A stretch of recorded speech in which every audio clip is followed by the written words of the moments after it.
Hounded by Love. One of my ex-girlfriends, Kate, was a considerable animal lover. She was always sponsoring some rare monkey in Africa, or baking cakes to raise funds to save the gay whale or such like. People often remarked how fortunate I was to have someone so caring.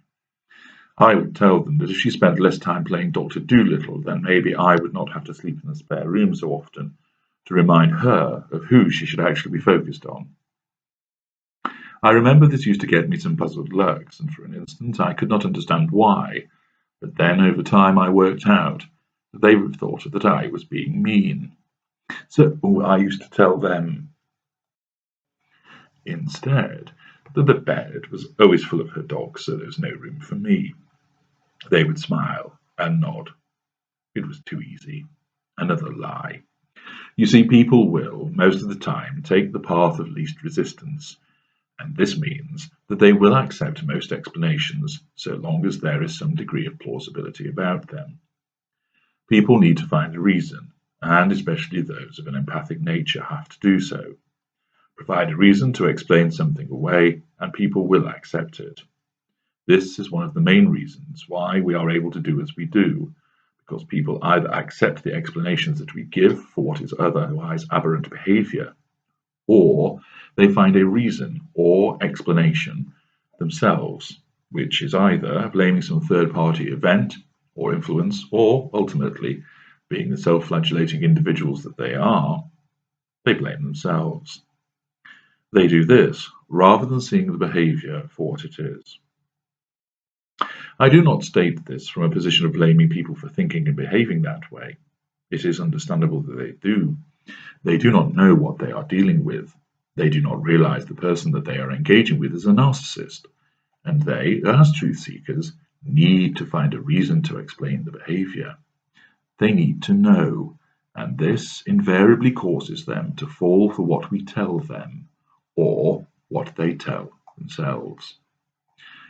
Anyway, Kate got involved in volunteering at an animal shelter, which did not impress me, and to add insult to injury, she expected me to walk and feed her dog while she was out being St. Francis of Assisi. I kid you not.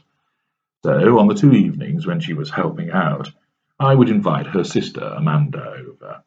She would feed the dog, and I would pretend that I had taken it for a walk. So long as I let it out in the garden and it did its business, which I would then fling over into the next door garden, I guess that's why I then got new neighbours, Kate thought that the hound had been walked.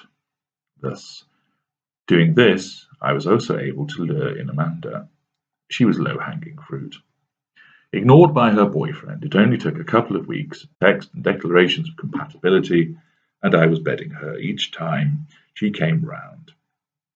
Kate would come home and spend most of her time petting her dog, but I had someone else to distract me, so I let that flagrant failure to give me attention slide a little. Thus, her devaluation was not as extensive as it might have been. Nevertheless, I still used it to remind her of how neglectful she was of me. I did notice, however, that she was spending more time and more money on the hound, and was obviously doing it to provoke me. Her sister Amanda then started to change. She was initially great fun, vibrant, passionate and interesting, but then she got whiny and needy, and had the audacity to start to criticize my girlfriend Kate. Well, that was not on. Amanda would still call round twice a week, even when I stopped inviting her, and I had grown tired of bedding her. I had decided that Kate was the better choice of the two, and wanted to focus my attentions on her, but she kept doting on that wretched dog, giving it attention, giving it my fuel. Demonstrating the decisive decision that is my hallmark, I took prompt action. On an evening when Amanda had called over, I agreed to sleep with her.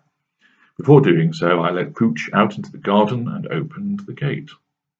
I went through the motions with Amanda, and then had just returned downstairs when Kate returned from being out.